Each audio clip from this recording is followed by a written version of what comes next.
Welcome back, everybody. Guess who's back? Back again.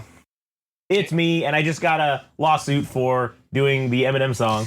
So, anyways, welcome back, everybody. It's Josh. Hooray, I'm here again. It's all gas, no trash. Here today with Adam. That's a true story. And this is, as per usual, the Game Rage magazine No Curse Minute. I do want to add real quickly that if you are not a fan of what's going on YouTube, especially for the ID verification thing to watch your videos, we are available on all digital streaming platforms, and you can check us out on rss.com. But yeah, that's the Game Rage No Curse Minute. Yeah. So, anyways, what do we got today to start off my comeback week episodes? What do we got? All right, so I am not totally familiar with this artist. I've only listened to one single. Okay. And this artist is from Sydney, Australia. Their name is Ninajirachi. Isn't it Ninja? I thought it was Ninajirachi. Dude, my dyslexia, I've been reading it as Ninajirachi this whole time. It's Nina. That's not even the name? Dude, I wrote down Ninajirachi.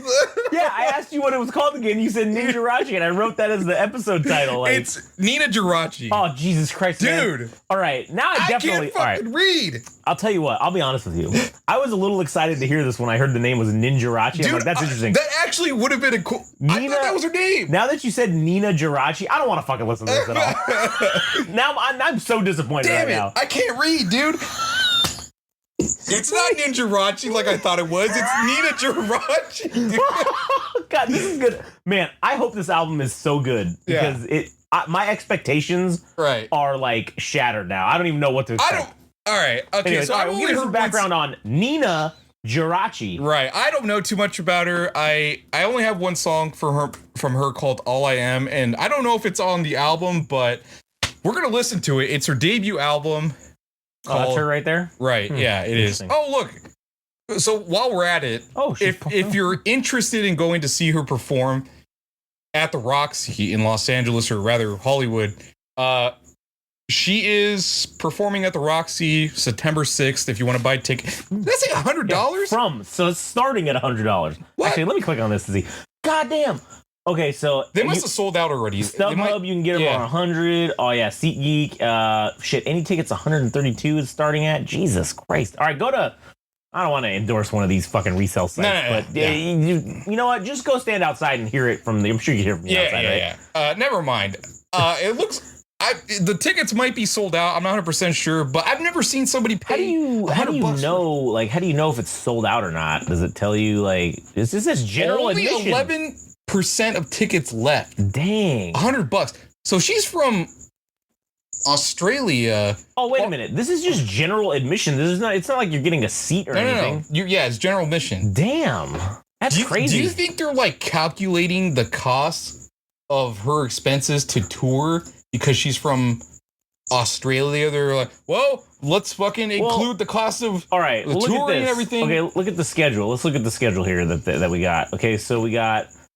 Right now, she's in New Zealand, Australia. She's touring, Australia. Okay, then in September, she comes to the West Coast. So she's going to San Francisco, and then there's the Roxy one, which is up there, but that's the next night. And then going to Utah, Denver, Arizona, Minnesota, back to Arizona, Vegas. Okay, that makes sense. And then going through Canada, and then Seattle, Washington. So... It doesn't make logistical. It doesn't make logistical sense for her to go on the East Coast. Seattle, Washington, September 21st, $30, $29 everywhere else. For some reason, at the Roxy, $100 fucking dollars. Maybe it is reselling. Maybe 11%. I have no idea. That is that is fucked. If those tickets are $30 and assholes are reselling them for $100, yeah. What a bunch of pieces of shit they are. Yeah, they are. That's terrible. All right. Anyways, go ahead. Shit, we just went a whole rant about tickets. Whatever, it's fine. Whatever. All right, but anyways, Ninajirachi. So she plays EDM, electro pop, dance, stuff like that, hyper pop.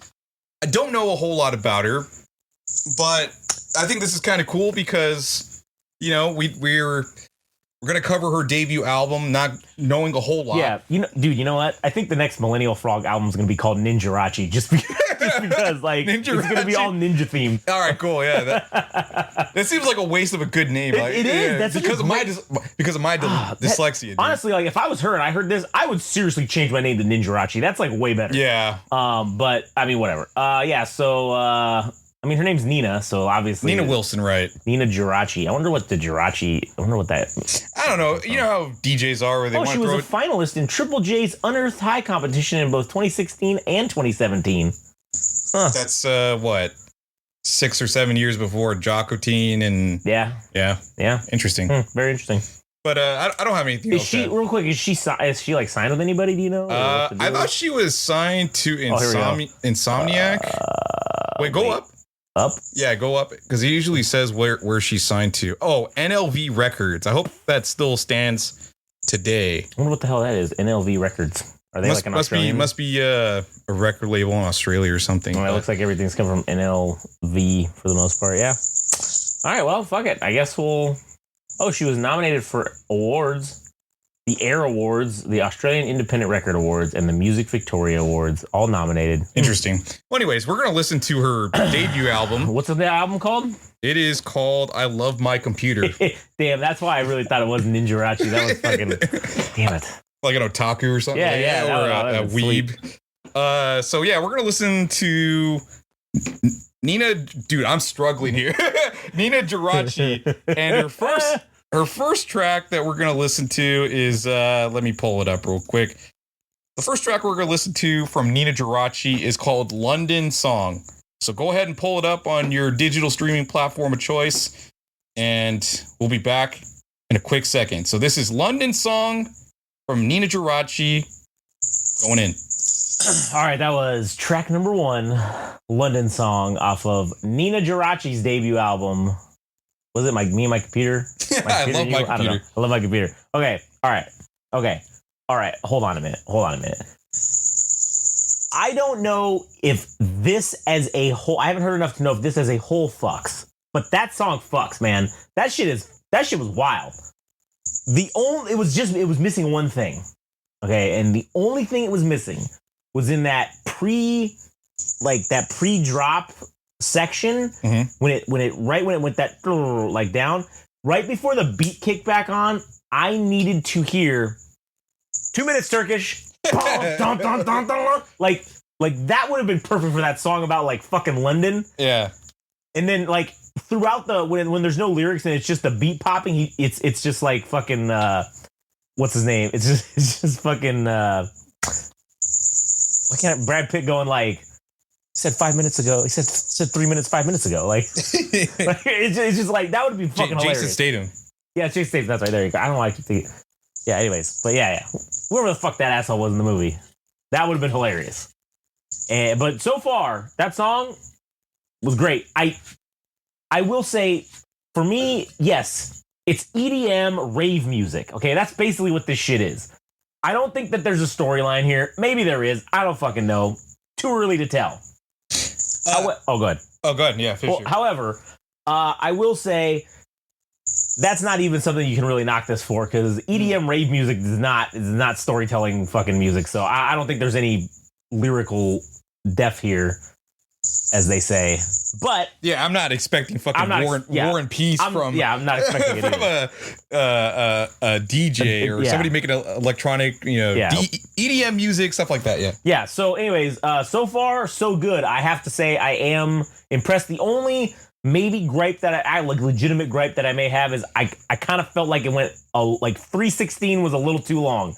I think this song could have been 2:45, would have been like maybe even 2:30 would have been the perfect length.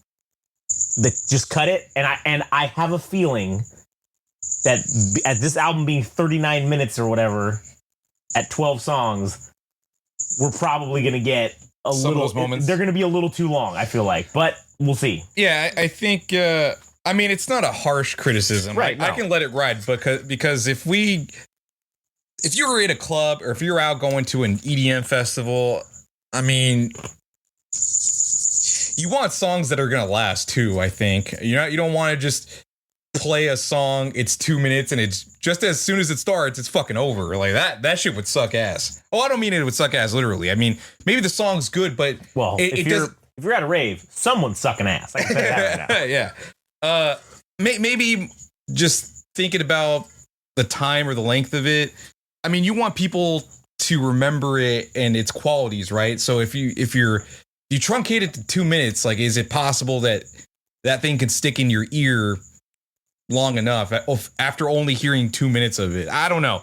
But if there's more of it, I don't see a problem. But I guess the one criticism that I have personally is that the clipping of the voice that did it, like going to London. Or actually, I forgot what that part for the buildup was, but there was a bit too much of that. But other than that, I mean, it was I thought it was a excellent. What was it?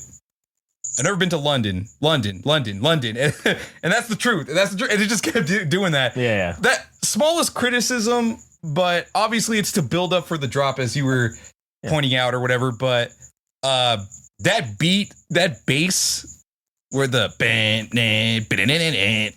that was fucking nasty. That was nasty as shit. That was pretty awesome. And that's probably like the most recognizable part of the song. And obviously this girl has a very sweet and like mellifluous voice.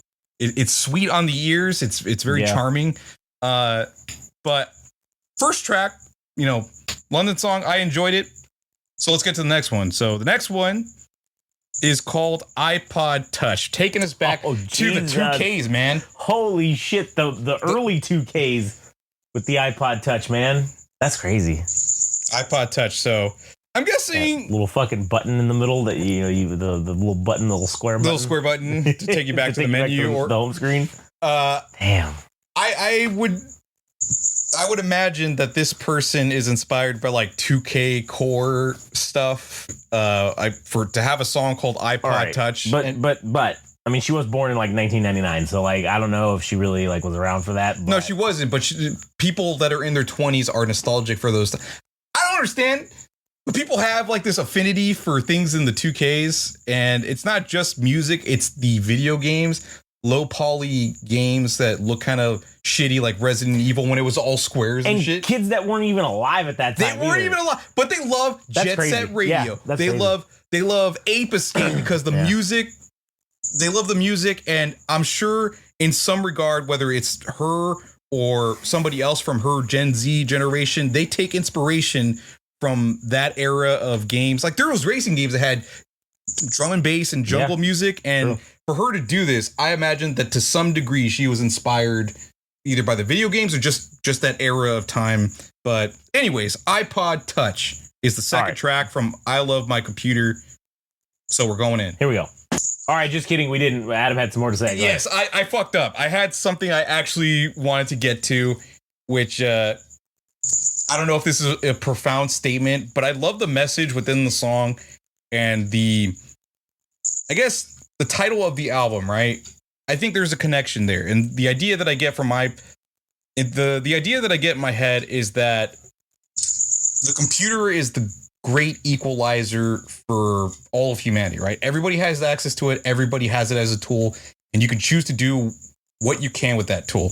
This girl opted to make music with it, and this song is alluding to the fact that her music is going to take her places, which is illustrated within the lyrics that talk about all I need is a mouse, some keys, my fingers, my eyes, and a screen to get me to fucking London. And I think that is a prolific fucking statement for a DJ. Yeah, that's true. I have a bit more of a pessimistic view of the world. All right, well, fucking. I think guns are the great equalizer, and I think I can get to London with a handgun and a fucking dream. Okay. I don't think. I think you're gonna end on a blacklist on every airline, and you'll be behind bars. But I'll get there. I'll still get there. All right. It's in a different means completely. Yeah. But I'll still get there. Anyways, all right. Way to take the fucking wind out of my sails, man. Anyway. That's what I do here. I gotta keep you grounded. I gotta keep you humble, all right? All right. All right, here we go. iPod Touch. Now for real, here we go. Second song of the album. Yeah, let's get to it. All right, that was track number 2, iPod Touch. That song fucks too, man. Honestly, that song was even better than the first one. It was.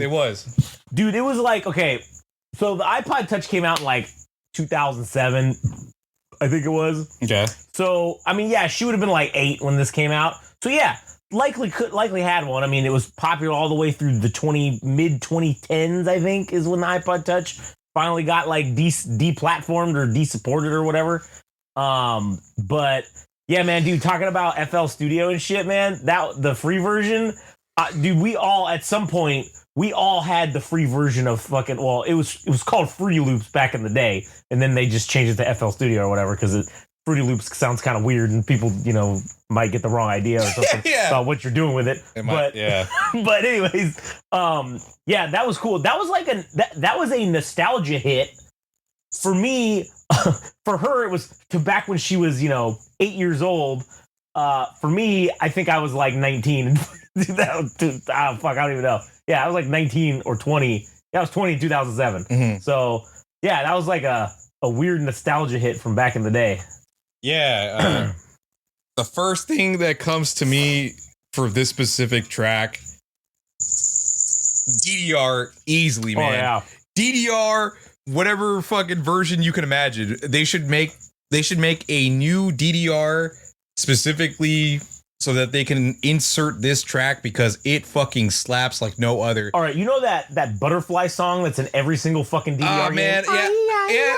This is the new version of that. Yeah. This is what this will be in every DDR cabinet, and it'll be the song everybody fucking plays. Yeah, it's so good, dude. This is I like the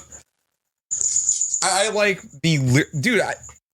As simple as the lyrics may be, it is cool to hear somebody talk about technology that came out, at this point, 17 or like 15 plus years. 18 years ago. 18 years ago, 15 plus years ago. And for them to talk about the music that inspired them to hear a song and think, oh, wait, I can make that too. So they pull up FL Studio, they get on their computer, install it on their on their iPod Touch, listen to it overnight on their Pikachu case. I'm thinking back, I don't know why, but I think back to the Game Boy Color because there was a yellow one. There was a yellow one. Yeah, there was a yellow one. But God, I love that Game Boy Color, man. But anyways, go ahead. Yeah. So it's just the sense of nostalgia one has hearing the song, not just because of video games, but just technology that was released 15 plus years ago. Somebody that's now probably in their mid 20s or whatever age they actually are now, talking about decades past, man. It's so interesting. Like, it's so interesting hearing her talk about all this stuff and to have a dream to make fucking music in whatever way she can, whatever methods she used or whatever technology she had available to her at the time. Because she says grade 8, and I imagine, yeah, that's 8th grade, right? Yeah, that's 8th grade in Australia. But I'm guessing she's year 8, right? Yeah, I imagine she's hearing the song as she probably heard the song, whatever song she heard when she was younger, and then decided, well, fuck, man, I'm gonna take my chance as a 16-year-old to see what I can do with music and see what happens. Because didn't it say that she was on Triple J on Earth for the... Yeah, in 2016, 2017. Yeah. She was on a finalist, I think. Okay. In their thing. Fuck, I think I pulled off her... yeah, I took it off, but... Her yeah, it was like 2016 or 2017 or both or whatever. Yeah, but I don't remember what it was. Yeah, finalist in Triple J's Unearthed High. Both in 2016 and 2017, but... Which would have meant she was like 18, like she was probably at the end of high school or whatever. Right. Yeah. But nonetheless, excellent fucking song. Dang. Her collaborative EP True North with Coda Banks was named the 8th best album of the year by The Atlantic. In 2021. Yeah, that's crazy. Yeah, this track is awesome if you love fucking DDR or just anything that was genre wise from DDR. I think this is a fit for you. I also think like the previous track, man, this shit is like fit for fashion too. Yeah, video games, fashion, anime. This could be great in anime. Oh man, there's so many applicable uses for this music, and we're not even We're not even halfway. Dude, we're 2 songs in. Yeah. We're not even 20% of the way in because there's 12 songs. We're like 17% in. True story. So, all right, what's the third song? Let's get it rocking here. Okay, the next song is "Fuck My Computer." So all that optimism and high, yeah. Hey, you know what? I'm glad my pessimism has now seemed to fucking come to fruition. So explicit lyrics. Yeah. Here we go. Track number 3. Fuck My Computer. That was the end of it. All right, that was track number 3. Fuck My Computer. All right. I don't know how this is possible, but so far, each song just keeps getting progressively better and better. Now, that song.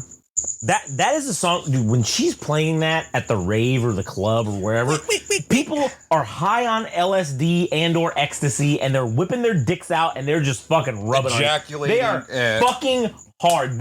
People will fuck to this song. I'm telling you right now. That is a Josh Game Rage guarantee. People are gonna fuck to this song. Drooling at the mouth. Oh, like man. Slob all. Just eyes glazed over. Yeah. Bodies glazed with jizz. The white rain of 1,000 loads gets thrown across the room. Oh man, this is gonna be crazy. It's gonna look like the whole room is gonna look like the static on the TV when the fucking signal goes out. Just white jizz with dots of weird black everywhere. You're like, what the fuck's going on?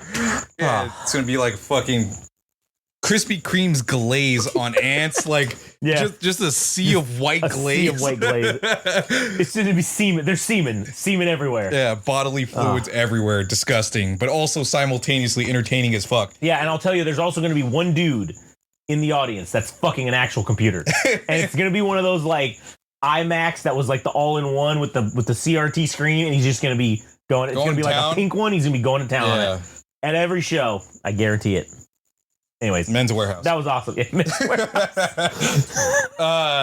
Yeah, this track was fucking slap. It slapped so. I think we would have taken it to the next level. I'm not gonna. This is a bonus. I think if the lyrics had a dual meaning and saying "I love my computer," and it doesn't know me like any.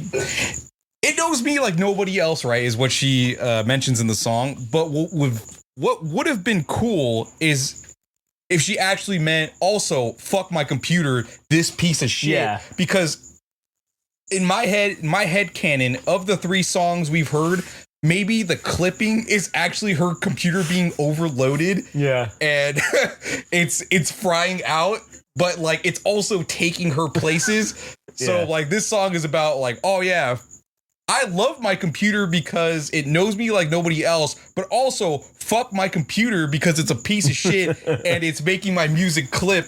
So there it was. Like that would be fucking cool. You know what I imagined like the whole time? Okay, so you know that guy, he used to work at Blizzard and he's like, he's on all these memes of him and he talks about shit like in computers. He's got long black hair. Okay. And he just looks like your typical, fucking nerd guy or whatever. I forget what his online name is, but he's like, yeah, so you see, this is this. I think that guy actually fucks his computer. So like that right there. It's an ode. This is an ode to that dude.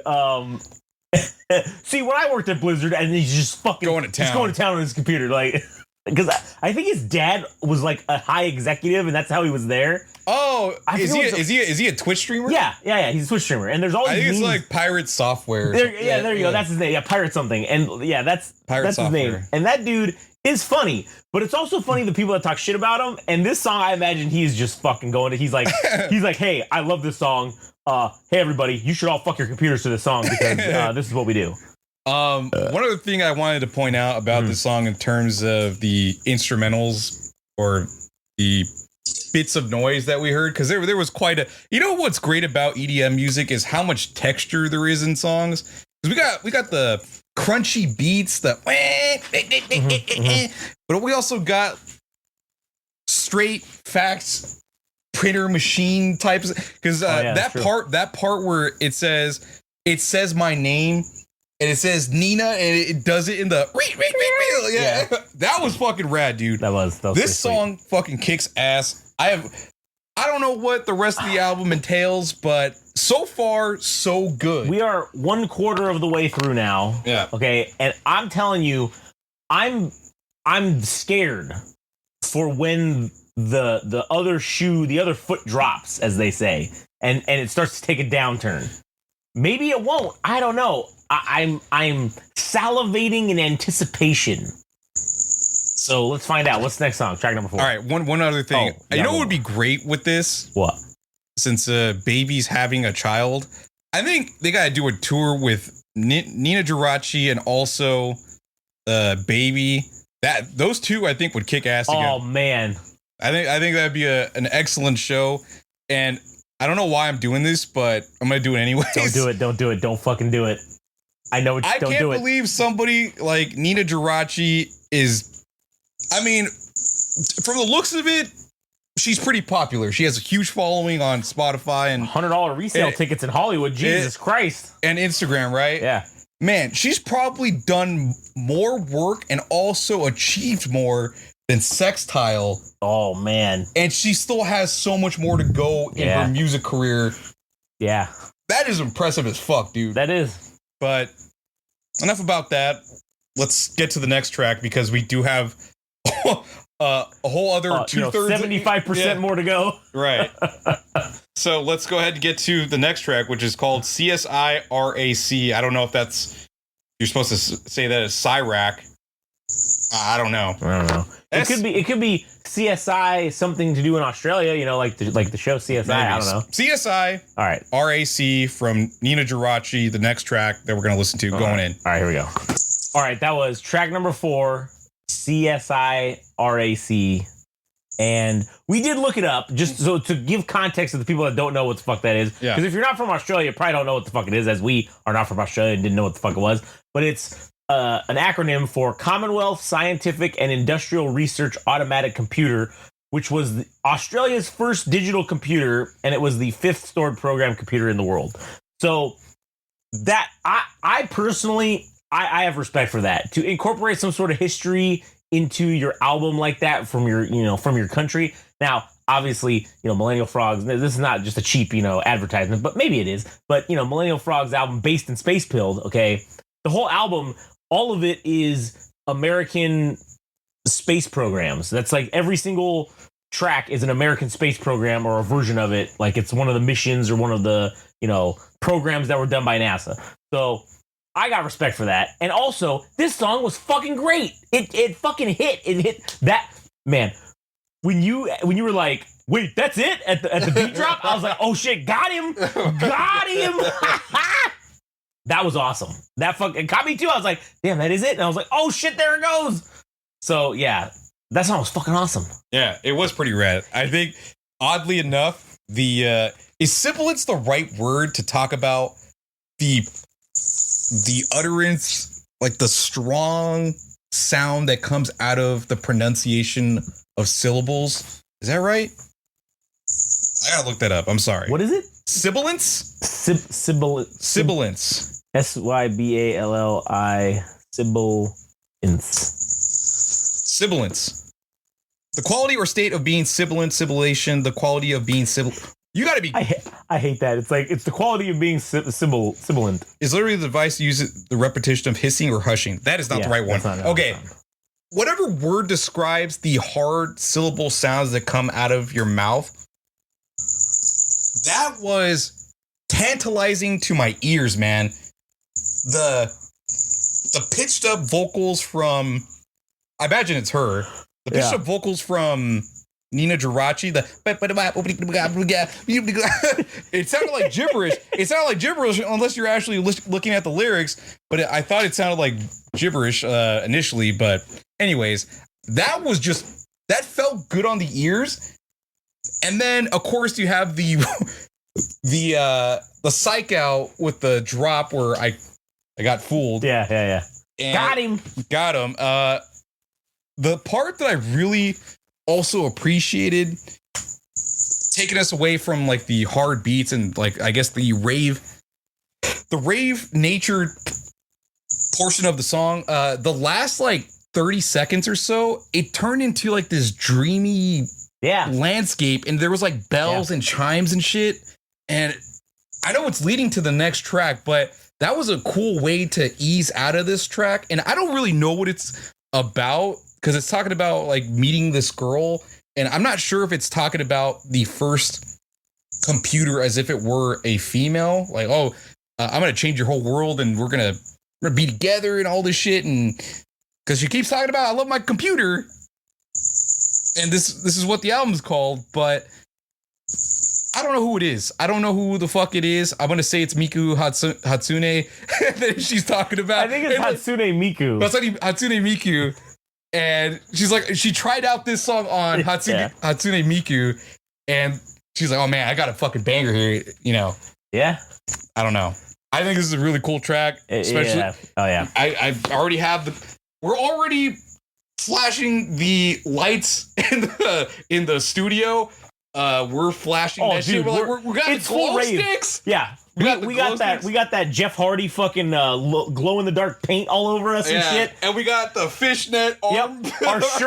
Our shirts are off. Okay. Yeah. We are sitting here shirtless. Yeah. and it is full rave time here. And we got the mini blind sunglasses that do absolutely nothing because I don't know. I really enjoyed that track. I don't know if it's my favorite because I think Fuck My Computer is still probably top dog, but so far every song has been unbelievably awesome, dude. Hey, and you know, now that you mention that, I do think we need to install some sort of lighting in the garage studio, like some sort of like pyro, maybe like, you know, some fucking like those lights that rotate and fucking like, you know, like because like me standing here flipping it with the switches, that's kind of getting a pain in the ass. But you know, whatever, make it work. All right, make it work with what we got. Anyways, all right. So next track number what, 5? Yeah. The next track is called Delete. Delete. Oh man. Speaking of the Hardys. Yeah. Anyways, all right, here we go. Track number 5, Delete. Let's get it rocking. Or what have you been saying? Going in. Send it. Going in. Oh, going in. Is that your new thing? Going in? Maybe. I don't know. All right, track number 5, Going In. All right, that was track number 5, Delete. Delete. Man, I'll tell you what. That song gave me like nostalgia memories of the MySpace days. Oh yeah, in the early 2000s. Oh, yeah. You remember when you used to be able to put your fucking song? You used to be able to pick a song and put it as like when people would go to your little MySpace page, a song would play, and then you could do. We all thought we were fucking Giga Chad hackers when we could like you could change the XML code to fucking like HTML. Put the or whatever. The CSS. Yeah, whatever colors. It was. You could you could change the background. You could make it do the Matrix thing. You could do all this weird shit.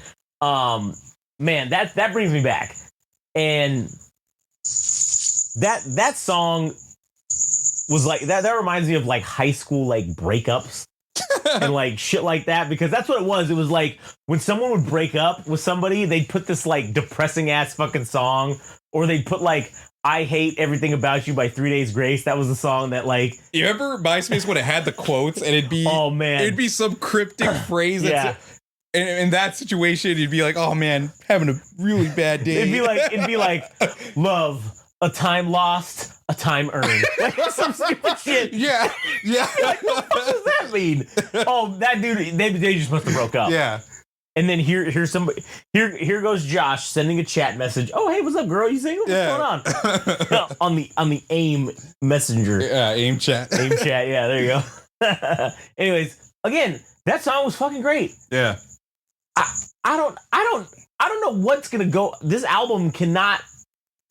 I feel like this album is so good so far that if it does let me down in the end, like if it starts to trail off and suck, I'm gonna destroy it in the score at the end, just because you brought me to the super high and then you took me to a low. But so far the high is still keeping on going. Yeah.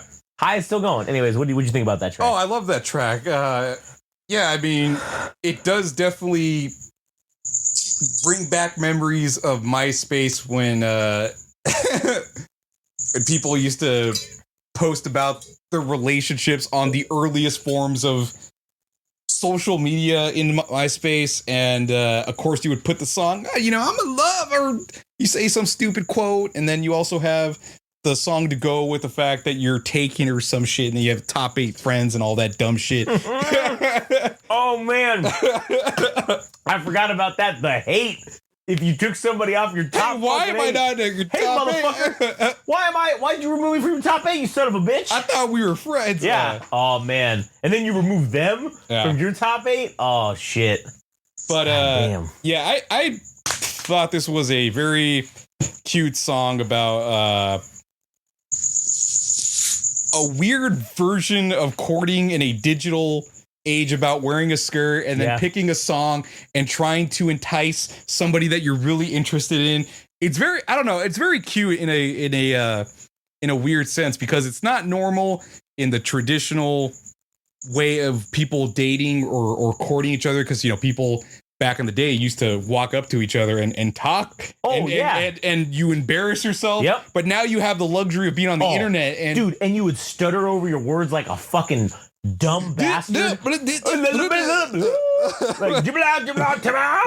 and then now you can type that little fucking.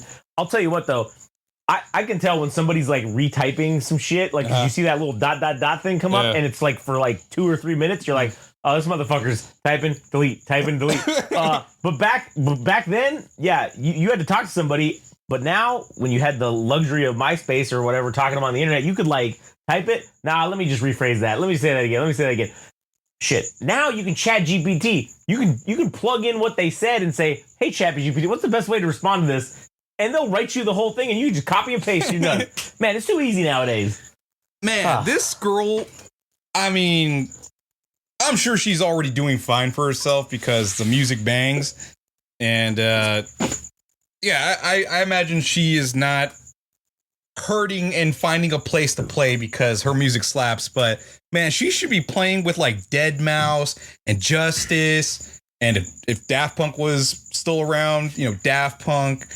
And she should be headlining every fucking EDM festival, because this shit is awesome. And I don't know if she's ever played Coachella, but if she hasn't, it's gonna happen, and it should happen, because this album is worth touring, and it's worth being featured on festivals. And so far, I have not been disappointed in the 5 or 6 songs that we've heard.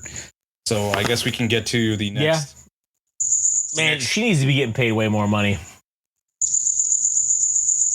I just googled her net worth thing, and like I don't know if it's accurate or not, but like it says like so far in 2025 her revenue that she's made is around 102K. But but she also hasn't released an album. This is the first album, so in September or August is not on here for 2025. So it only goes through till July. So who knows how much that's gonna bring in? I don't know. How much is the album selling for? What, like $10? I don't really know, but I'm just saying that I imagine this just based off the first 5 or 6 songs that we've heard, this thing's got to be received pretty well. This thing's got to be blowing up. There's no fucking way. I mean, okay, you can buy the vinyl for Australian $50. That's what, like $38 in US or $30, like $9 US, because because America's the greatest fucking economy of all time, or whatever. I don't know. But anyways, should we get 0.65? Wait, so it's 50. Yeah, $32. You were pretty close. $32. That's 32 United States dollars. All right. Anyways, let's get to the next song. What is it? Track number 6. Yes. Which is going to be what the fuck does that say? It's a bunch of character. It's an ASCII cat. Oh, that's cool. Yeah, you're right. Yeah, there's the ears, there's the eyes, the face, and then there's the paws. All right, we're just gonna call it like kitty or cat, the ASCII cat. You know, the character cat. Yeah. All right, here we go. ASCII cat, track number 6. All right, that was track number 6. She might as well just called it intermission, because I feel like this is the halfway point of the album. And that was kind of just a quick little like, hey, let's kind of just chill for a second. Mm-hmm. Let's reset. Let's calm our tits, as they say. And let's just go into the second half of the album. So not much. I don't have much to say about that, because the song was only like a minute long. I thought it was still. It's still added to the album because I don't know if there's like a timidness TIMID in herself, that she's, when somebody makes music, they're self-conscious about it, because it seems like she's trying to pawn it off all the time, and not all the time, but in a few songs she said, do you want to listen to it? You want to listen to it? Like, she's pawning it off to different people. Yeah. Not sure if it's going to work out yet. You know what's weird too? Like, this is maybe a commentary on artists just in general, but you've got her camp of like the sort of timid, like shy, like I don't know if this is that great, like, you know, whatever kind of thought process. And then you've got assholes, you know, maybe like me, who are like, oh, this is the greatest shit I've ever done in my life. Like, this is the best shit ever. You can go fuck yourself. And yeah, sometimes the shit on one side is terrible, and then the shit on the other side is great, and sometimes it's vice versa, and it's good and it's great, you know. So I don't know. It's just interesting to see the thought process of artists or whatever. And there's just such a wide spectrum of it, you know. But yeah, anyway, so all right, I don't got much more to say about that. I mean, the song was great. It was good. It was good for what it was, you know. Yeah, the part that I really liked, oddly enough, because it happened on a previous track. I can't remember which one it was. I think this happened on one or two previous tracks where she has backing vocals and it's just her, but it's reverby and it's echoey, and she had the like, it reminds me of Enya, or even like a song from DDR that one, the I'm your, was it I'm a butterfly or samurai butterfly? Yeah, I'm your little butterfly. Yeah, definitely a throwback to that type of music. But again, it's a 1 minute song, so there's not much to add, but nonetheless, it doesn't take away from the album. I enjoyed it. So let's just get to the next track. Which is called All I Am, I think. Yeah. All right. All I Am. Man, you know what that sounds like? Just off of the initial, it sounds like a boy band song. Like, I feel like this is like an NSYNC, or like, yeah.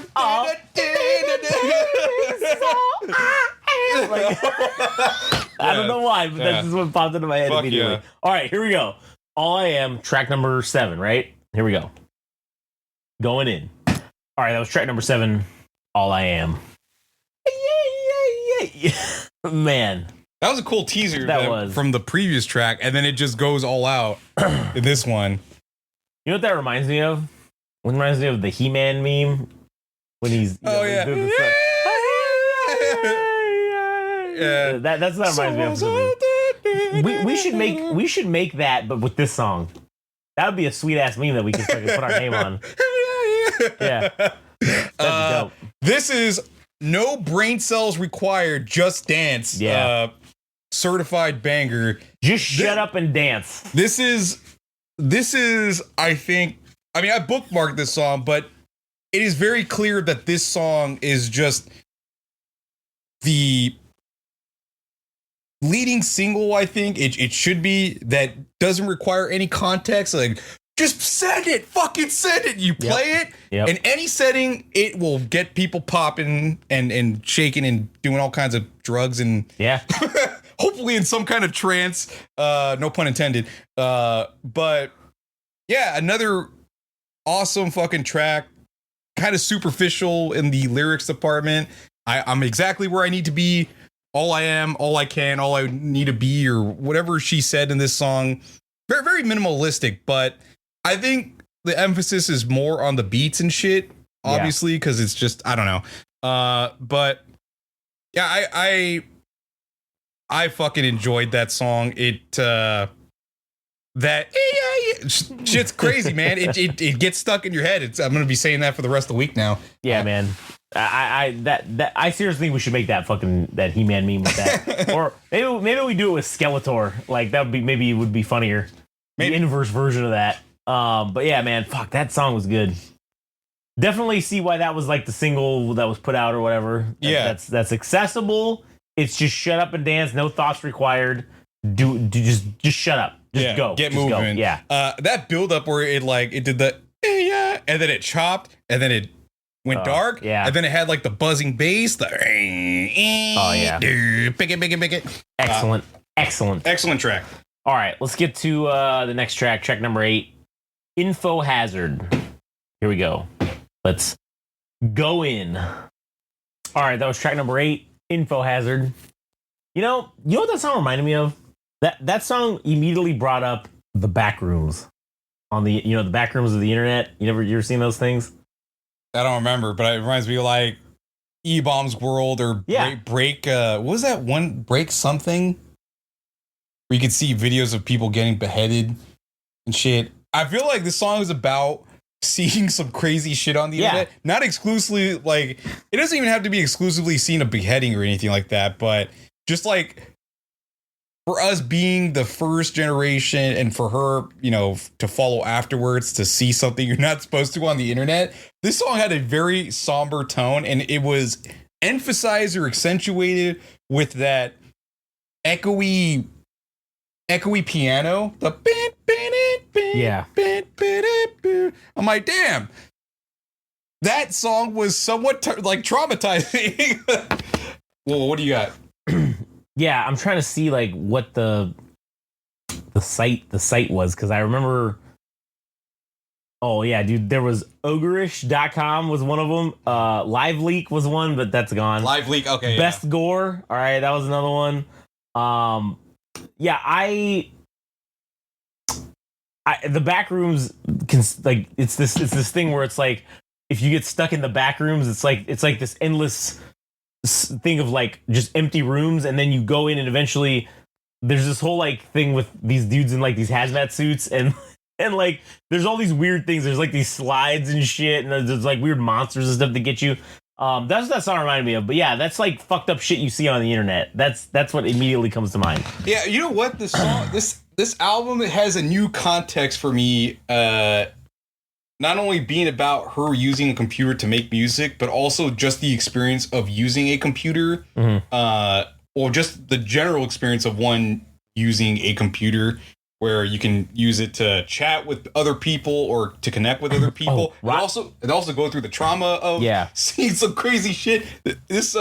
This has now opened it up to a more eclectic meaning, I guess. Yeah, true. Rotten.com was another one. That was another big one. Rotten.com, man. What was the one I'm thinking about? Break something? It's like E-Bomb's World, but it was called Break something. I remember what you're talking about.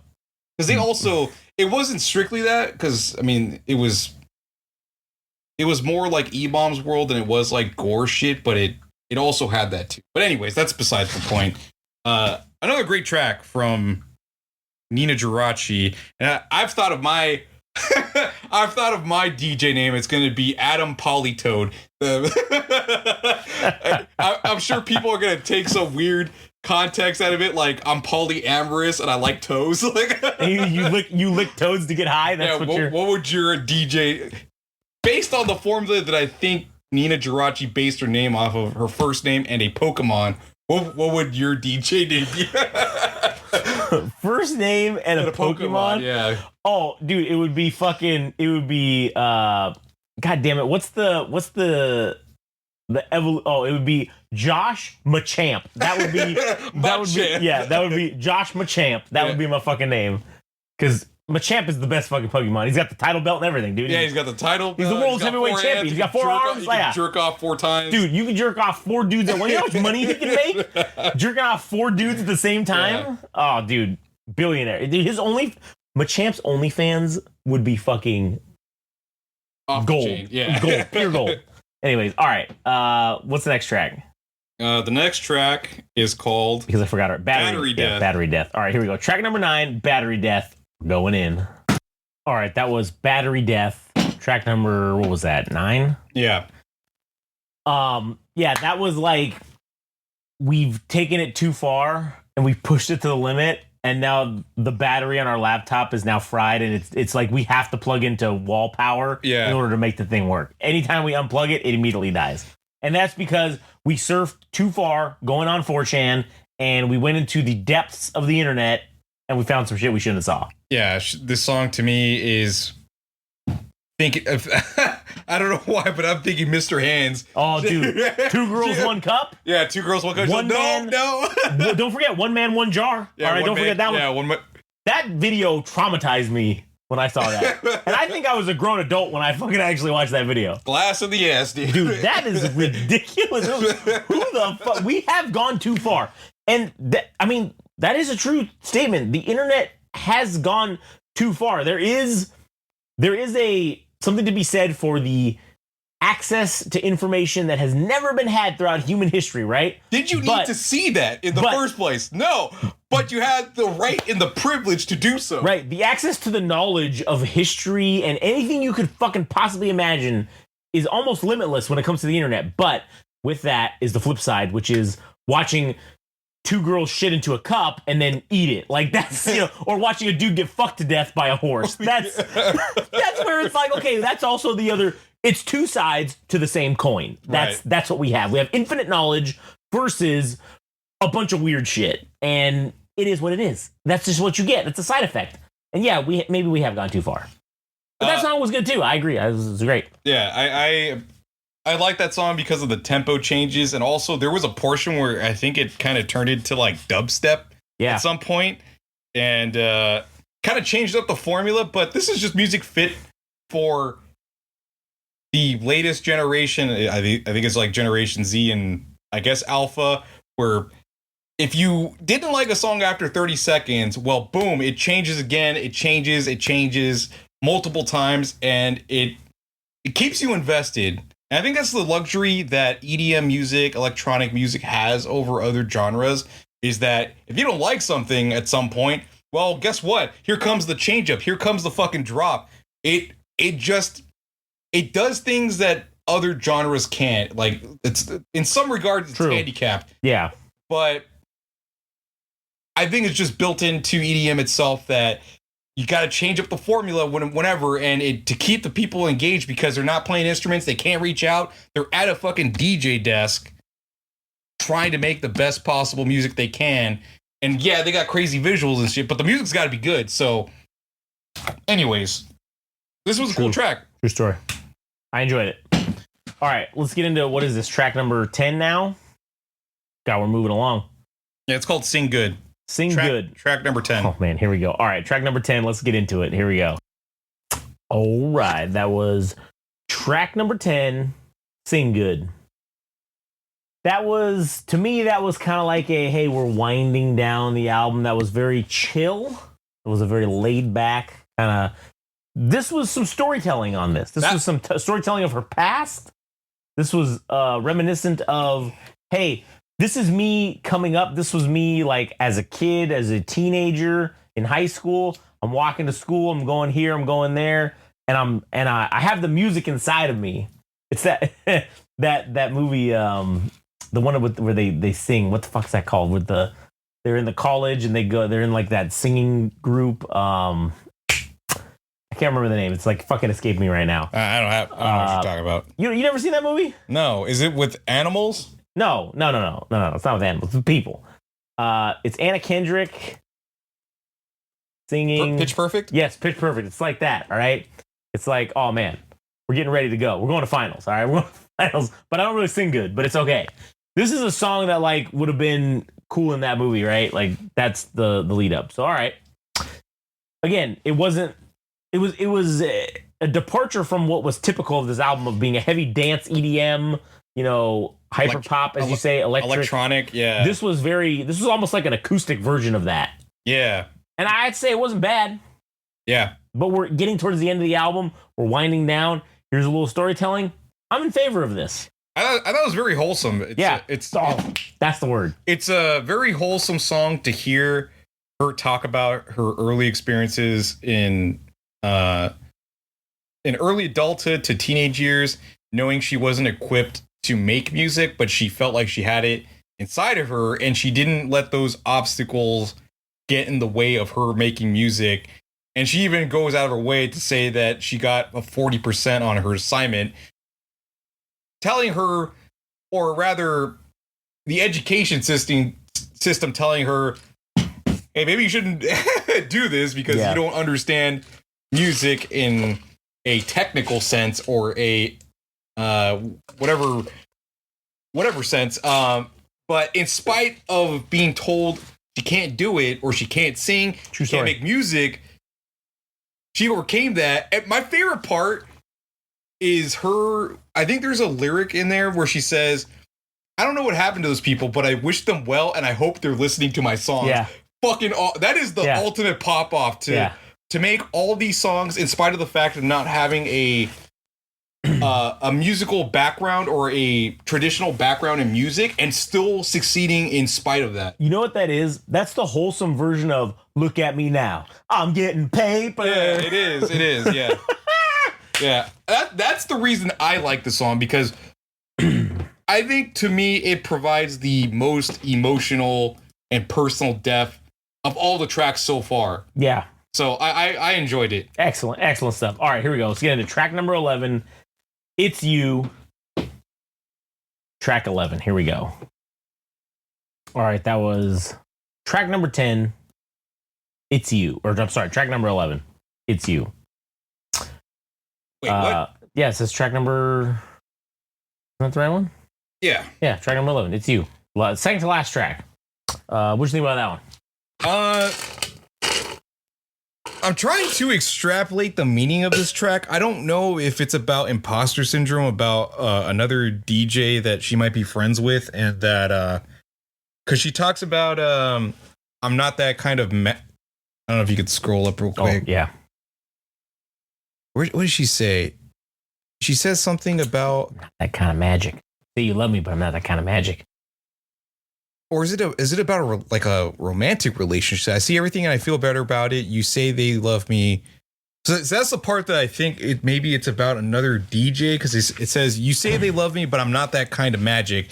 Like they're comparing themselves to another DJ and they don't feel adequate about themselves. And then this song, because it says you need to pick me. I think this is about a manager or a record label or some shit. It's like, listen, man, you're telling me everybody loves me, but like, I don't fucking believe this. Yeah. Like, I'm not like that or whatever. I need you to like pick me up.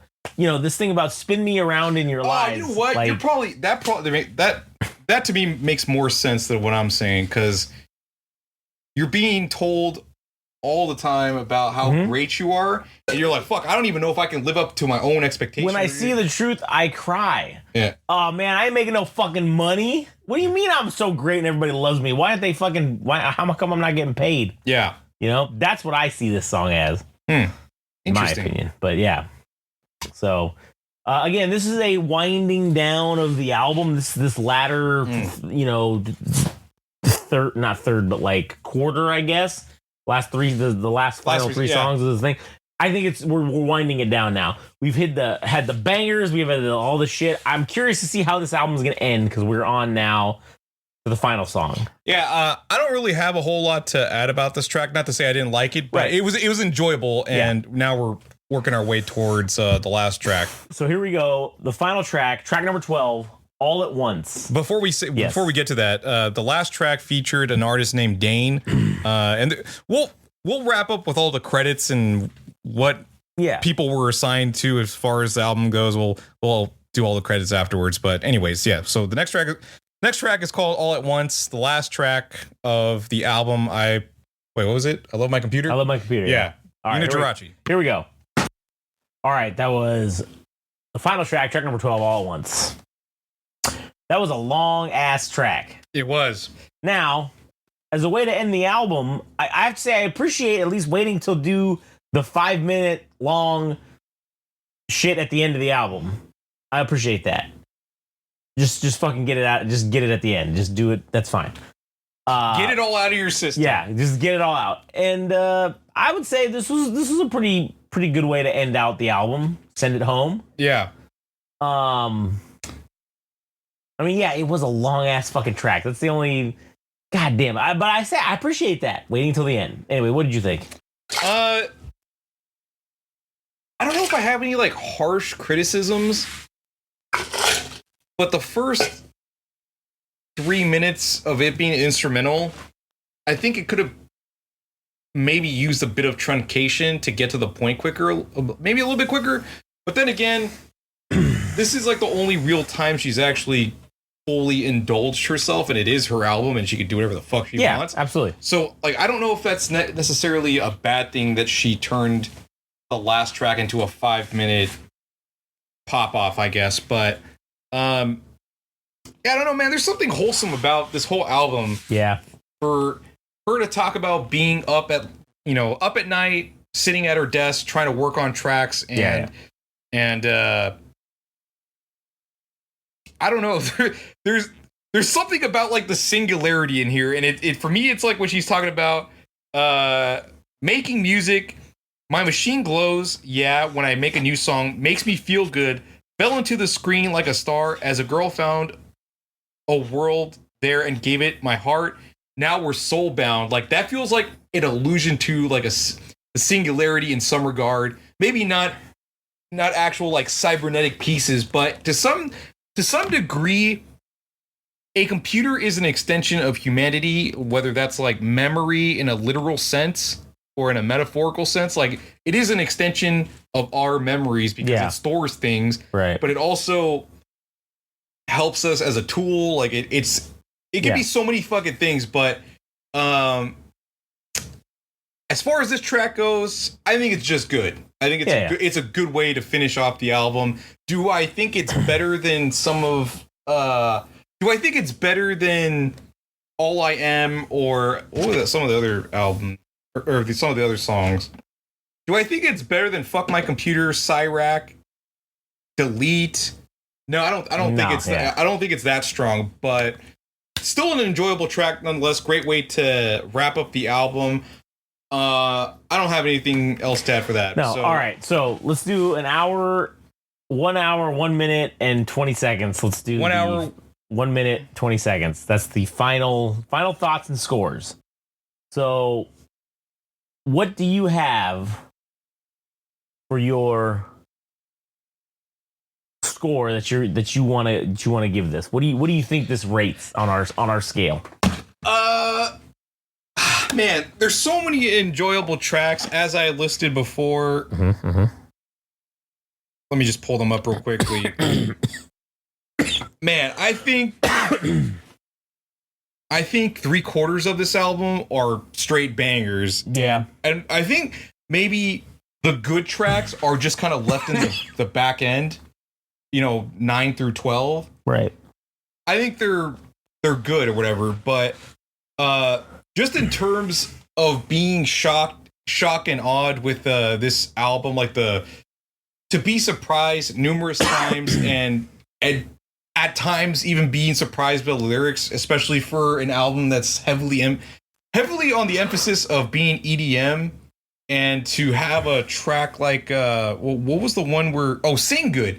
Yeah. Sing Good, talking about her pubescence and her early adulthood, learning to make music and not having all that much experience and turning into this artist. It is a very wholesome and inspiring song to hear that. So like all things accounted for, especially like the melodies and all the different textures and the synthesizers and whatever other instruments and machines she used for this album, I think it's not an 11. I wish it was, because it is a pretty impressive album. I don't think it's a 10. I don't think it's perfect. Yeah. So for me, it's like between a 9.5 and a 9, I think. Maybe I think it's closer to a 9.5. Yeah. Honestly, I was leaning, for my score, I was leaning towards like 9.5. Yeah. Because it's not quite perfect. Yeah. Not a 10. No. I mean, it's not an 11. It's not above perfect, but it's a solid 9.5. Oh yeah. Like, you should listen to this fucking album if you haven't already. Yeah. I completely fucking concur. And I don't know if this is exclusive to her, but one other credit that I have to give to her is that she uses like clipping of vocals a lot, and it's to the point that it almost is like an instrument she also plays, like melodically. Like each one has its own note and sound to it, and she plays it, and I'm like, man, that's really fucking cool. And I don't know if that's exclusive to her or it's just something that's generally done within the EDM genre, because I have no idea. But nonetheless, it is a solid fucking album, like from start to finish. And shout outs to Ninajirachi for making this fucking thing. And man, let me see if I can find all the credits and shit. You mean Ninajirachi? Ninajirachi, god damn it. I mean, Ninajirachi is a great fucking name. I can't doubt that. But man, yeah, the next Millennial Frog album is gonna be called Ninajirachi, just because of this. Yeah.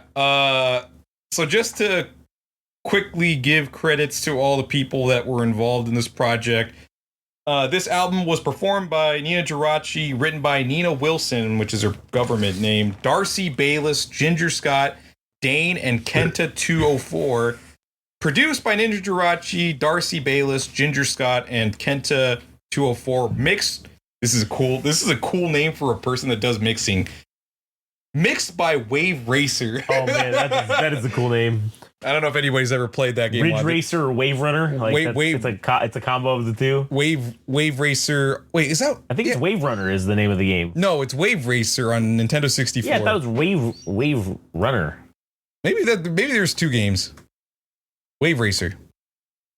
N64. Yeah, Wave Runner. N60. Wait, not Wave Runner. Waves for sale. Wave Racers 64. Wave Racer N64. So there is in the Wave. It's Wave Race. Wave Race. 64. Okay, Wave Racer. Nonetheless, I have to imagine it's inspired by the N64 game. Anyways, mastered by Suture Mastering, artwork by Aria Zarzicki and John Yu, and of course, this is an album from NLV Records. And that's pretty much it. So anyways, what could I say about this album? Give it a fucking listen. Yeah. Buy it on vinyl if you can. Support it. If you have the opportunity to see her at the Roxy, man, go ahead and fucking do it. Yep, absolutely. I concur. Anyways, with that being said, go check it out. And if you didn't like it, well, I mean, that's your opinion. You're entitled to it, even though you may be wrong. With that, we'll catch you guys on the next one. And if you like us, thanks for listening. We appreciate it. We appreciate the follows, the subscribes on YouTube. Excellent. And for those of you assholes that unsubscribed us, you can go fuck yourselves because we already got those fucking subscribers back. Okay, you fucking assholes. Already back. So, anyways, catch you guys on the next one.